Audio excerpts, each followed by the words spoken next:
Identity is something that most people have not put so much effort into building, and then I've seen that it plays a lot of roles in today's society. I mean, nowadays people want to build personal brands, people want to build businesses, people want to build, want to make their presence known in the world. And I'm thinking, if you don't even have an identity, if you don't even know your identity, how then do you want to build these things? How do you want to imprint these things in people's, faces, in people's hearts, in people's, lives and stuff? So that brings me to the topic of identity. I don't know what this is titled as, but just know we are talking on identity, defining yourself and all of that, as it's always my first topic on every personal development speaking I have. This is always my topic, my first topic: identity, defining yourself, knowing who you are. So let's go.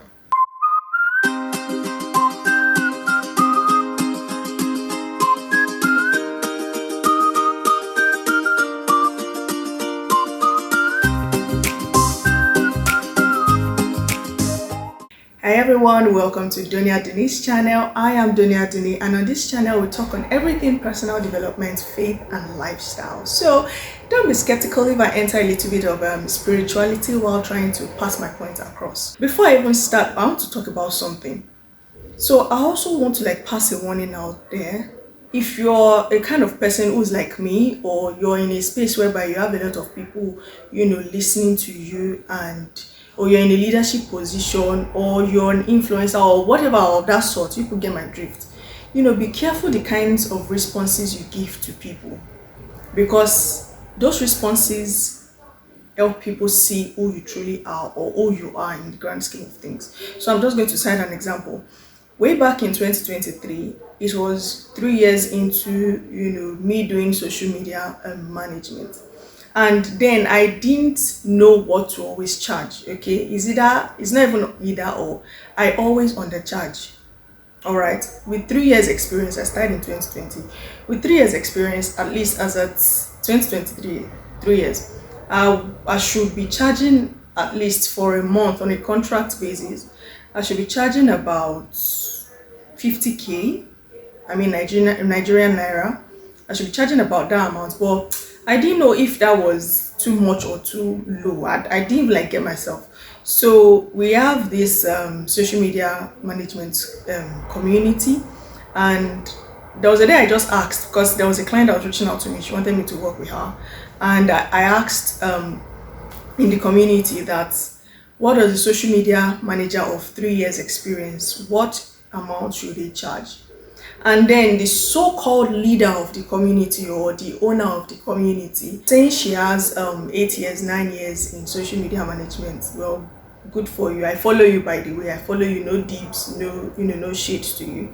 And then she responded to me in a way that I saw because it, why do you have to respond to me this way? If I knew the answer, I wouldn't have come here to ask. It could be embarrassing. And she was like, how would a social media manager of 3 years not know what to charge? Blah, blah, blah, blah.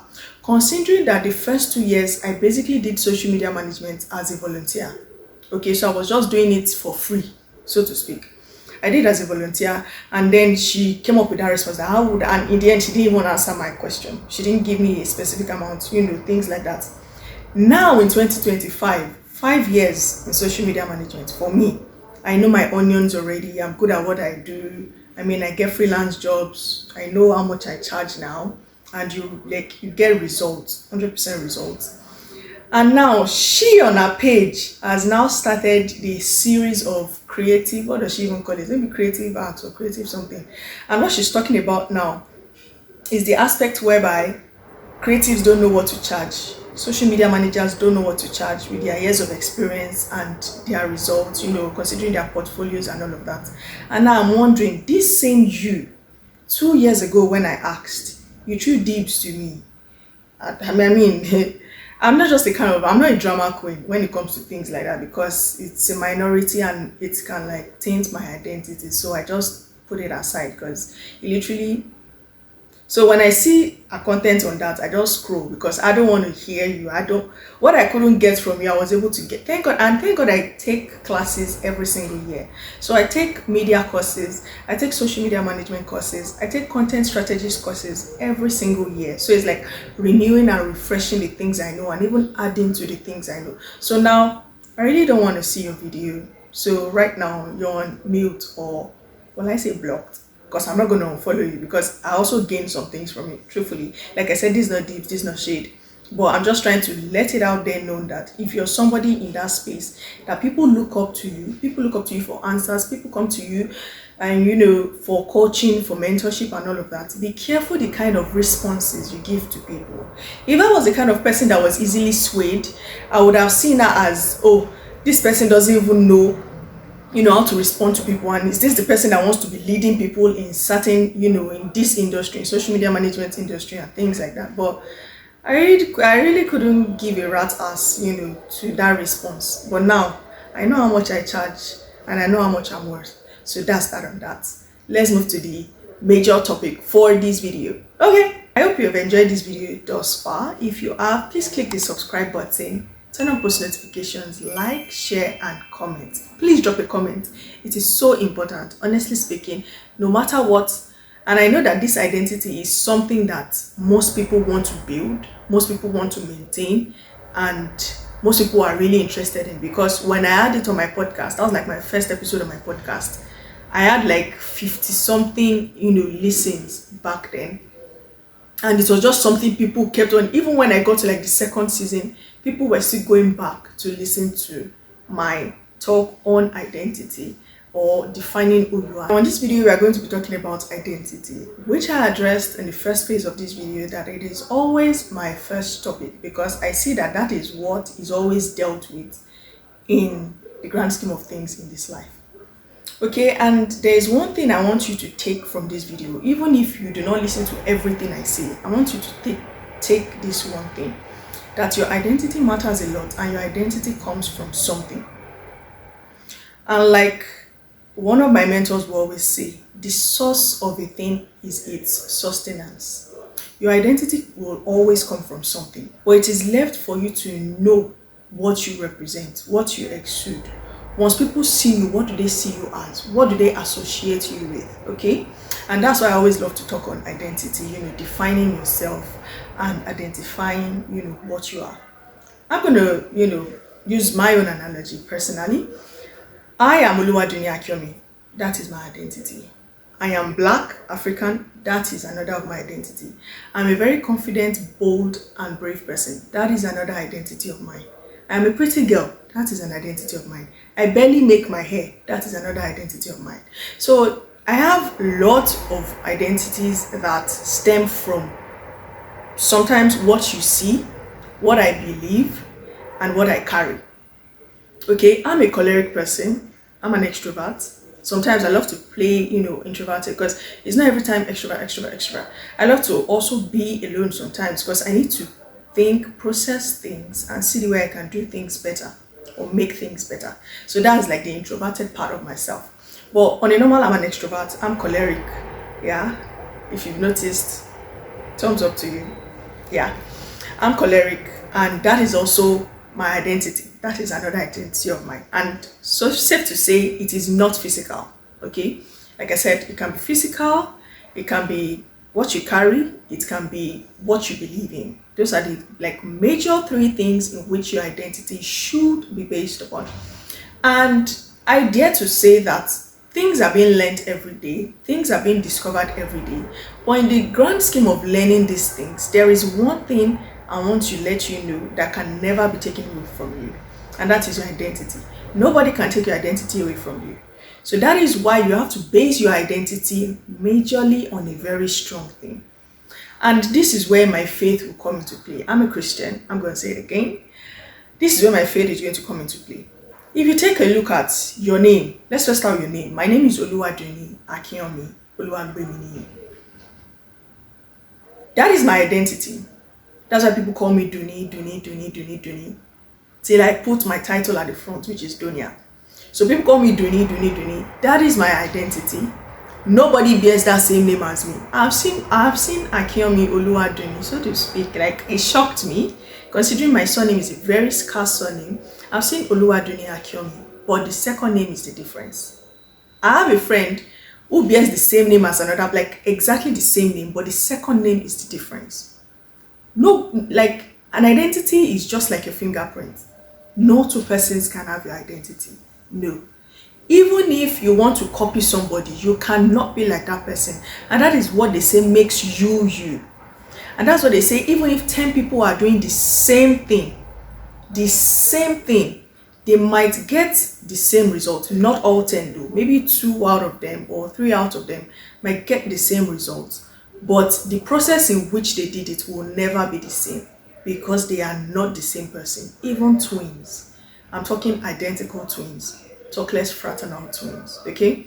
So, yeah, that's that. So I always start with that. And I've given you the 3 bases to which your identity should, stem from. And yeah, I was talking about Christianity, spirituality. It's talking about my name. So now, my surname is part of my identity. And that is my father's name. And if you look at it in the spiritual way, God is your father if you're a Christian, which I advise you should be. If you're a Christian, God is your father, and so your identity should come from him. You know the kind of person God is. You know what he wants. You know what he likes. He's giving us rules to follow, to make our lives better, not to cage us, not to put us into any harm. For the thought he has towards us are of good and not of evil, to bring us to an expected end. So we already know that. And then you should toe that line of godliness, that line of God, what God wants for us. It's expected for us to be told. And that is your identity. Being a Christian is your identity. I'm not talking religious now. Religious is another thing entirely, because I believe religion is different from spirituality. Yeah. Though they are interrelated, they are intertwined, but they are entirely different. Because what some people call religion these days is abysmal. Okay, I'm just going to put it at that word. So, yeah. Moving to defining yourself. I'm going to define myself based on the 3 things I mentioned, inclusive of my character. I'm a choleric. Knowing your temperament, by the way, is also a very strong way to create or build your identity, constantly maintain your identity, knowing your temperament, which I guess we're going to deal with in the next video. After this, we're going to talk about the 4 temperaments, where you belong, and likely the Bible verses that associate with this temperament. So do not miss this video or the next. All right, so I'm going to go with your temperament. Physically, if you see me, first thing you'll notice is maybe my height, how pretty I am, my black hair, my color, and my name. Because first time meeting me, obviously the first thing you're saying is not my name. My name is not on my forehead, no. So my name is like obviously going to be the last, even though it is a strong thing, and that is what you obviously know me as, my name. Once you get past the color of my hair, how beautiful I am, the color of my skin, how tall I am, it's my name you're going to meet. And my name must be associated with particular and peculiar things that you should know me as, and that is my identity. So now, if my friends hear Dona, they know Dona is a very no-nonsense person. They know she's very nice, she's very kind, she's loyal, she doesn't like being cheated on, she doesn't like cheating. They will just, if you look through my Instagram page, I did something last year for my birthday. I did 24 reasons why I love Donia. So I told some of my friends to speak on that. And if you watch those 6 videos, I guess they're on my Instagram page. If you watch those 6 videos, you see the things that are common to everything they said. That is my identity. You cannot take it from me. Now, I can either change that to suit my style or leave it to maintain my style. It's either of the two, either or.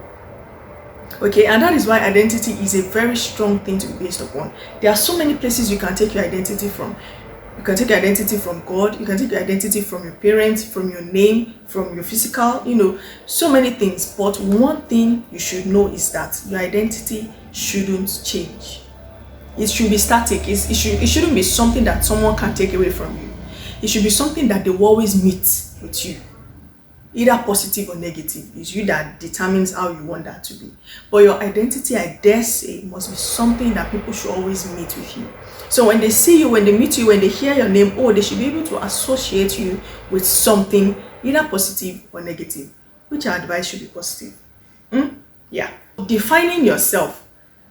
I would also advise that you define yourself and you give other people that definition. Like matter now. You cannot define matter other than something that has weight and occupies space. That is matter.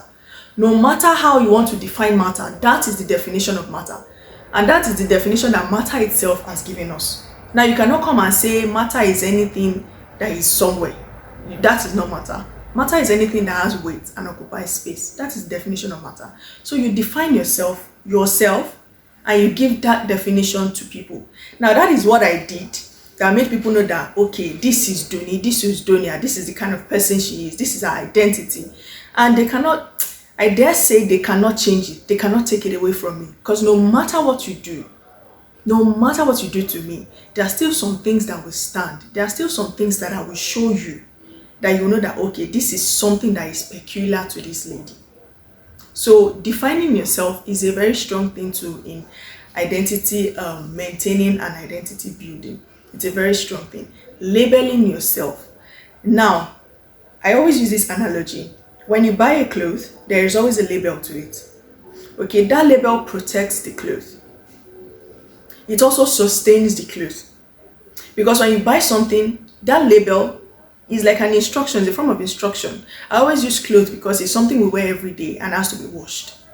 So there are some clothes that they will say do not use a washing machine. There are some clothes that they will say do not use, like silky clothes. You cannot use cotton, like cotton temperature and iron to iron it.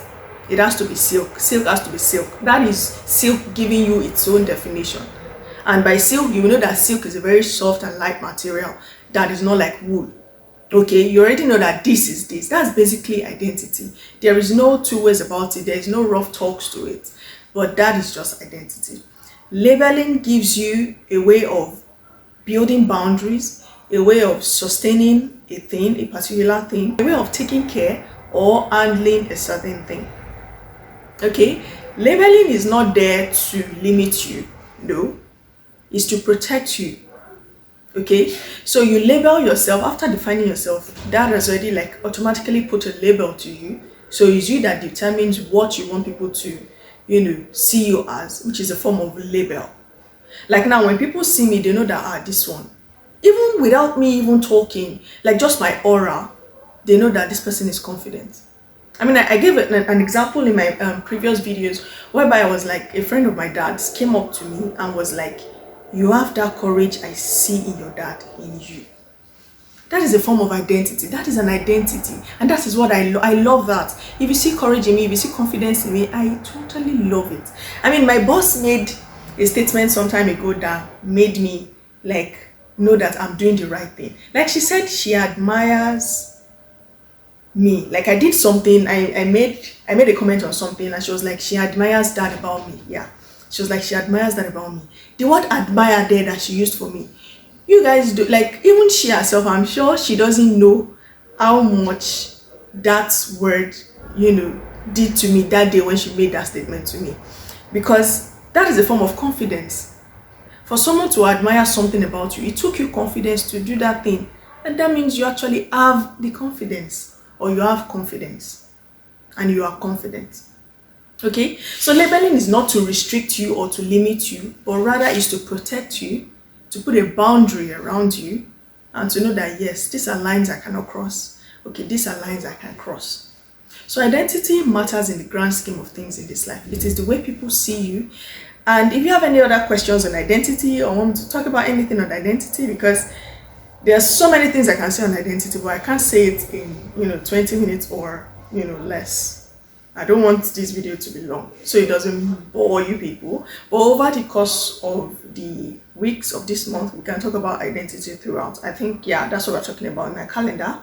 We're talking about identity throughout the month of March. So it's going to be distinguished. It's going to be differentiator. It's going to be, why is English always failing me when I want to say something really touching?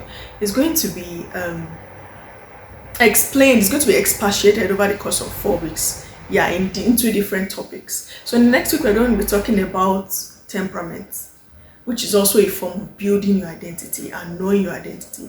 From your temperament, you know the kind of person you are. Are you a happy-go-lucky person, life of the party? Are you a tactless person, impatient, very confident and bold like me? Are you someone who is meticulous and very finicky? Are you someone who is just passive aggressive and very peaceful, very calm? You know those people that you just, if I said you pour water in their mouth, you come back after a year and you meet that water there. Are you that kind of person? So there are 4 different temperaments which we are going to be discussing in the next week.